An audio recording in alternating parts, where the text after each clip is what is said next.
మన DNA TV, మన రాష్ట్రం, మన channel. Doctor BR Ambedkar Konaseema జిల్లా కొత్తపేట నియోజకవర్గంలో ఉన్న కోనసీమ తిరుమలగా పేరుగాంచిన వాడపల్లి శ్రీ వెంకటేశ్వర స్వామి వారి ఆలయం భక్తులతో కిటకిటలాడుతోంది.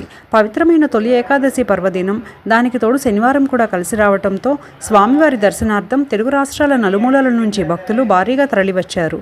ఉదయం నుంచే ఆలయ మాడవీధులన్నీ భక్తులను గోవిందనామ స్మరణలతో మారుమోగుతున్నాయి. స్వామివారి దివ్యమంగళ స్వరూపాన్ని దర్శించుకునేందుకు ప్రత్యేక దర్శనం కోసం క్యూలైన్లలో భక్తులు వేచి ఉన్నారు.